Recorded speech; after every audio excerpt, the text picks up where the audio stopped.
Hello there, Matt Ely here with another video on eyesight. This is primarily for the end myopia group. I want to talk about, over the time that I've been doing this vision improvement lifestyle project, which is between 4.5 and 5 years now. I started in April of 2014. We're now at the end of November 2015, so I'm coming up on 5 years.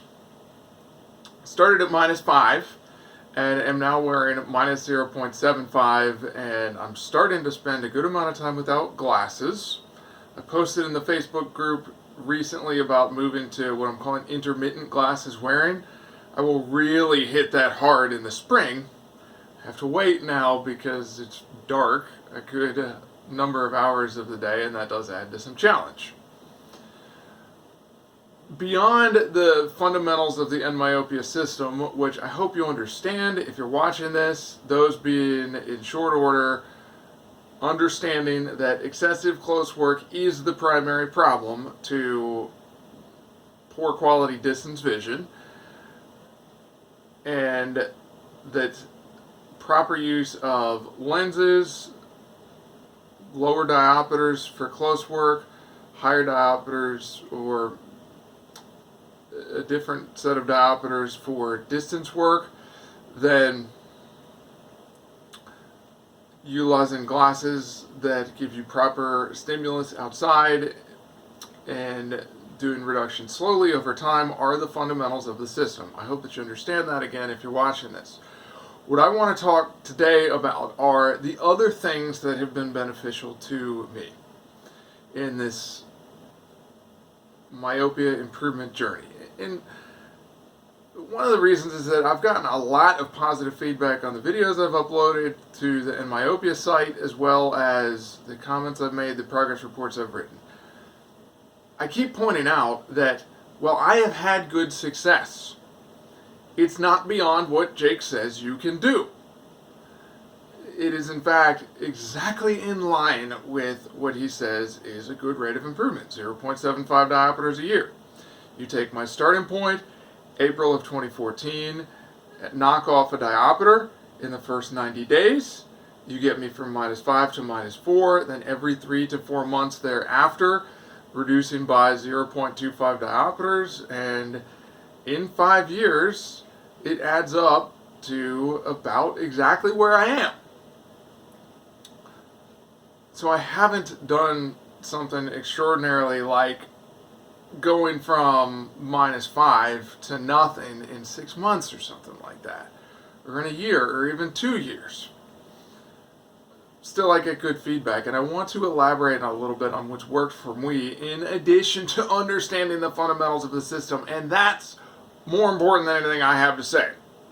You have to get the system right before you start looking elsewhere.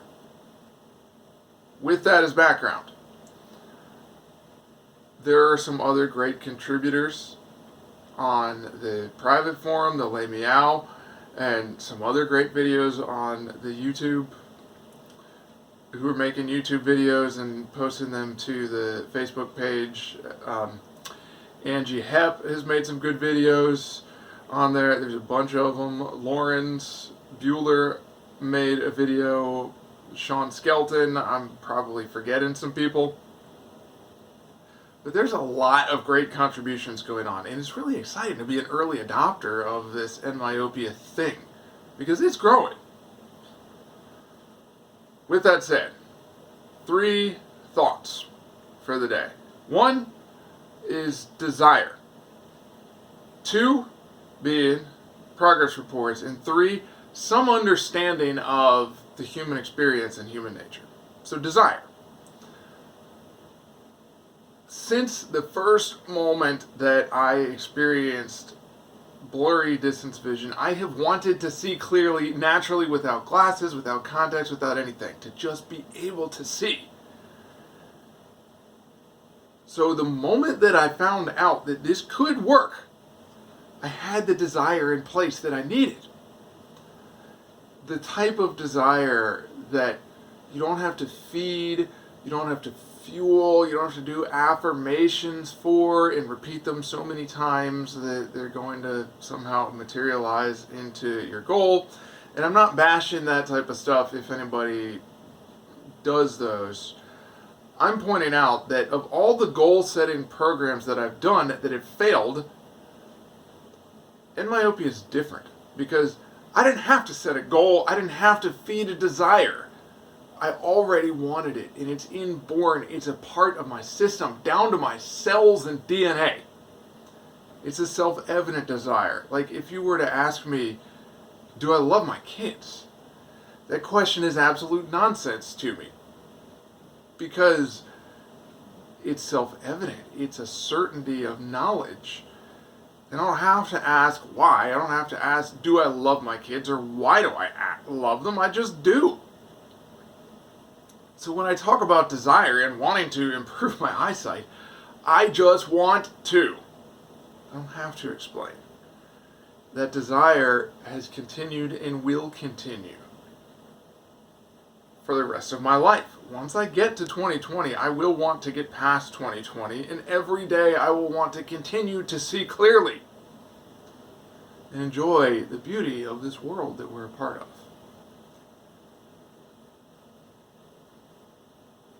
Desire. You have to have it if you're going to do this thing over the long term. Second, progress reports. I have very consistently, probably since about 2015, somewhere in there, posted a progress report to the website, initially through the Back to 2020 forum, and now through the private forum, community forum, Lay Meow. And I post some less detailed updates on the Facebook page. I may start just making videos for my progress updates as well. There's a reason, and it's that progress can be very, very subtle. It's not always evident as we're going through our day-to-day lives if we're getting better or if we're getting worse. So the act of reflecting on my progress every 3 to 4 months has been very helpful, because I'm able to go back and look at what I wrote 3 months ago and compare it to today. Where am I? And then I can notice, here's what I was experiencing 3 months ago, here's what I'm experiencing now. Really benchmark the progress, the things that are changing. 3 to 4 months I've used because it's enough of a space that there generally is progress. And it also correlates with what Jake says of a quarter diopter every 3 to 4 months. Those have really helped me to continue to capture the progress and see the things that excite me about what I'm doing. You don't have to make videos if you're watching this. You don't have to write up a report. Maybe you keep a log. Maybe you share your progress with someone else. Maybe you just keep it to yourself. You have to do what works for you. Writing things down is very helpful for me because it forces me to think clearly about what I have to say and formulate the questions. It's also helped me to troubleshoot some issues. I talked in some prior videos and some of my progress updates about getting stuck at -1 and needing 16 months to go from -1 to -0.75 because I went through a period where I reduced too fast. Looking at those written progress reports that I did for myself and shared was part of figuring out how to troubleshoot that issue. I encourage you to do progress reports for those reasons. So 1 was desire, 2 is progress reports, 3, some understanding of human nature and the human experience. I am not claiming to be enlightened or anything like that. But I do have some insights into the human experience. One thought to share is moods. We all experience this fluctuating up to down to up to down and back and forth. Hopefully, if we are paying attention to our nutrition and our exercise and lifestyle factors that can improve quality of life, we have loving relationships in our life. and we're contributing meaningfully to the world. Hopefully it's not just a flat line back and forth, but it's a back and forth that has our quality of life increasing over time and getting better. Still, I don't know of anyone who doesn't experience this fluctuating high to low. I think it's just part of the nature of life. The consequence of this is our tendency is when we're down here having a low moment is to look at supposed problems as much worse than they are. Apply this to vision. Supposing for whatever reason I'm just kind of in a bad mood, having a bad day, and I'm also not seeing well that day. Well, that's the day that I'm going to second guess myself and say, I can't see, it's not working, I don't think I'm making any progress, this vision thing, maybe myopia really is a hoax, maybe it's a scam, maybe I was just fooling myself and just pretending to see better. It's that day that I'm almost certain to experience those thoughts. Feel bad. This is the worst time to analyze, try to troubleshoot, or solve a problem. Because I know that on this natural wave of life that in a day, maybe in 5 minutes, I'll be feeling better. And if I look at this problem that was down here, once my mood normalizes and I'm feeling normal and good again, I will every time either see that, wow, that wasn't a problem at all. It's not even that my eyesight was bad that day, it's just in a bad mood, and so it looked horrible. Or I will see, there was a problem. You know what? It was Thanksgiving and maybe I had a slice of pie too many or a glass of red wine too many and it affected my visual acuity. Maybe one of my kids was up at night and I didn't sleep well and it affected my visual acuity.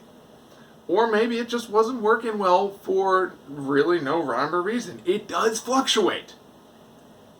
The key to this piece is if I understand that my moods are always going to go up and down, and I don't try to solve a problem when I'm in a bad mood, my odds of giving up are much lower. When I wait till my mood rises and I look at it from a perspective of a calm mind and clear thinking, I'm much more likely to see the right answer. In applying that over these 4.5 years, some understanding of the nature of the human experience, in combination with progress reports and a very deep, self-evident desire to see clearly, I've been able to stay the course, continue to make progress, and I will continue until I get to the finish line of 2020. Still hoping for 2020 by spring of 2020, again for my own amusement. February 20th, 2020 to 2020 would be kind of cool to be able to say I'm done. Those are my thoughts. If you have questions, share them. If you like the video, click like, subscribe to the channel. I'm started to do, as you've seen, videos on some other topics. And I'm really excited to be an early adopter here of myopia, hoping that my thoughts have been helpful to you. I do try to answer questions, not always fast, but go out and enjoy some good eyesight. It is worth it to watch your world get clearer. Until next time.